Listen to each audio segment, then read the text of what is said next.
When you look up what foods are Cleveland known for, one of the number one things that comes up with is corned beef. And I think specifically a Reuben. So corned beef in between rye bread. And there's this place that always comes up, Flannerys. It's an Irish pub. It's a really popular place during St. Patrick's Day, but they're known for their Reuben sandwiches. But better than that, you can pair it with an ice cold glass of stout. Specifically Guinness. That's where I'm going for lunch. I'm meeting Judy. I'm excited.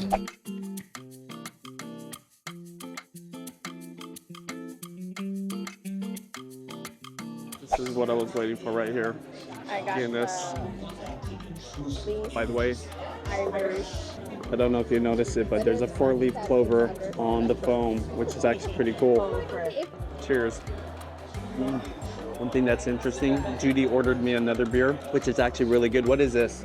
A red ale? Irish red ale. Ah, this is an Irish red ale, but the funny thing is it comes in a plastic cup, and it was kind of bummed because when you're drinking Guinness, you really want to get it in the Guinness glass. It's even designed a certain way. They do it just for Guinness. Oh, for sure. And guess what? Thank God. Yeah, because look, everybody else does. I like Guinness, but it's not a beer that I order very often. However, I'm ordering this specifically because of the Reuben. Thank you. You're welcome. You enjoy, guys. There you go. That's what I'm here for. Oh my gosh, I'm so excited. Bam. What is that? Oh, yeah.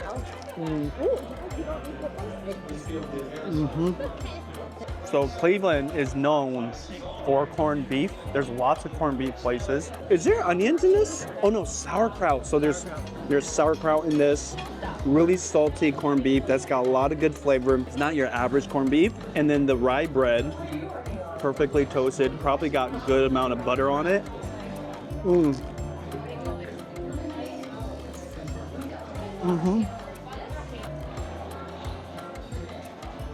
Flannerys.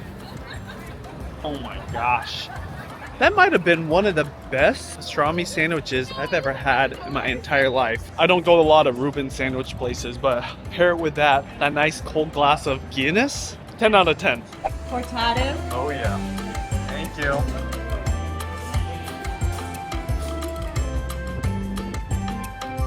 Oh, that's nice. It's a lighter roast. The milk comes from a glass jar. I've never seen that before because that's quite expensive. How much do you think all this was? And we also got a bagel. 3 fancy coffee drinks and a bagel with cream cheese. $16. Oh, So cheap. that is. That is really cheap. We should just move to Cleveland and we can eat a lot more fancy food. We just got this coffee at Rising Star Cafe. It's actually right at this hotel called the Hyatt Regency, which is at the arcade that we've been hanging out at. This is downtown. This is a Cleveland bagel company. Everything bagel. I'm gonna try it. It's toasted. That's bomb. I think they're known for bagels here too. They've got some really good bagels. This one, legit. Honestly, not as good as Sammy's in LA, but still, I'll take it. The coffee, the one thing about that place, they got serious baristas there. They're using legit whole milk in a glass bottle. If you know, mochas, they use chocolate milk, which is pretty cool. So they steam the chocolate milk. Latte art is on point, as you saw. Totally worth it. I've been just drinking the hotel coffee. That Rising Star stuff is for the coffee lovers. A little bit of a lighter roast. Get the cortado, combine it with this everything bagel, cheddar and chive cream cheese. Got yourself breakfast. I love Cleveland. Back here on 4th Street, specifically looking for barbecue because I'm starving right now. This is a place that I was told I should go to. Mabel's BBQ. Eat more meat. I think I'm gonna get a sandwich. Mr. B. Chopped brisket. I want to do an order to go. I'm gonna get this Mr. Beef. And what salad or side would you recommend? With the Mr. B, Yeah. I really like our coleslaw, and that's the only sandwich that doesn't come with one. Oh yeah, then I'll do that. Okay. That'll be good.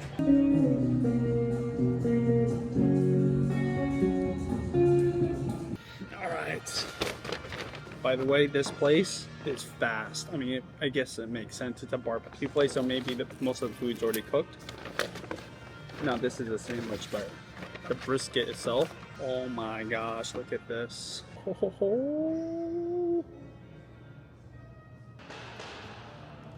You definitely need a fork with this place.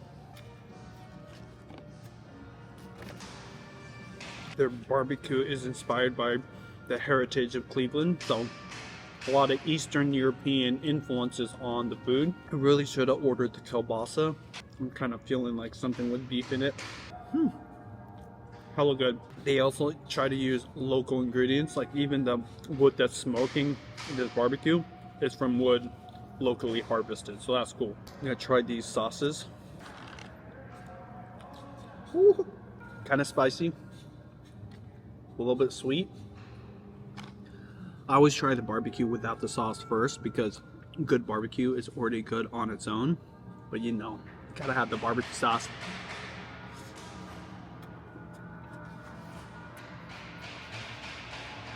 That is bomb. Oh my gosh, that is so good. Just get some of that brisket, dip it right in. I'm so glad I went there. When you think of Ohio, you don't really think of barbecue, but there's definitely some good barbecue here. Probably generally speaking better than back in Seattle, though we got some good spots. The gal said definitely try the coleslaw and just try it by itself first. It's like a vinegar based coleslaw. Oh, that's perfect. We'll try it with some of this brisket. That brisket, dip it in the barbecue sauce.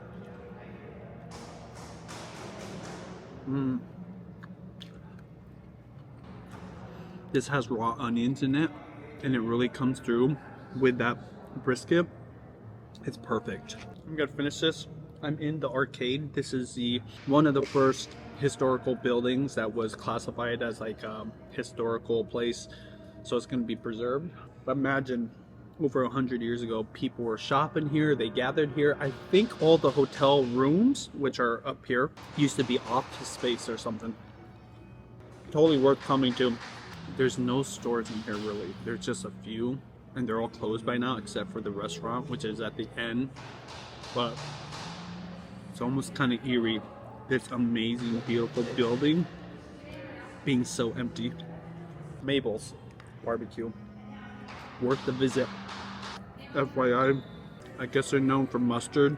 This mustard sauce, bomb.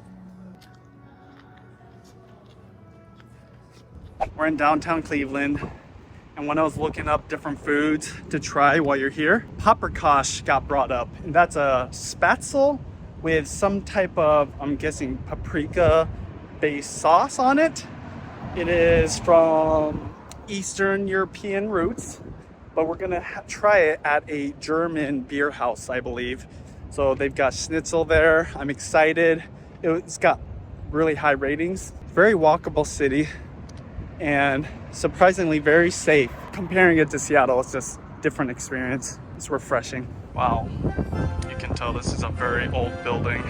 Hofbräuhaus, Cleveland. Okay, this restaurant was really cool. Not only do they have live music and the whole vibe is like you're in Germany, but they make their own beer here. And I remember my first experience drinking German beer in Germany, and it was awesome. And this beer didn't let me down. This was their Oktoberfest beer. And of course, the food, me and Judy, we loved it. Judy ordered the schnitzel and I ordered the Paprikash. And the schnitzel, it's just like tonkatsu, which is a pork cutlet deep fried, but the German version of it, I think is probably the original. And then my dish, Paprikash, is that spatzel, but with this creamy chicken sauce that's obviously got paprika inside of it and some peppers. So it was just so buttery, so good. And we just loved all the food. So the beer with the environment, with the delicious food, it was a great dinner and I highly recommend it. And now, as you can see, I'm back in Washington, but Cleveland didn't let us down. All the food was delicious. And normally I like trying different Asian foods, and I was specifically looking for a Filipino restaurant, but there wasn't that many. And I'm kind of glad there wasn't, because I tried completely new foods. Now, if you've heard of Cleveland, the things I just talked about, the things I just ate while I was there, probably normal. But for someone like me who lives on the West Coast and eats tons of Asian food, It was great experiencing that Eastern European influenced cuisine. So I highly recommend Cleveland. It is such an underrated city. You're gonna enjoy it. No traffic, by the way, just look into it. So yeah, good to be back home though in Seattle, Washington. I'll talk to you guys later.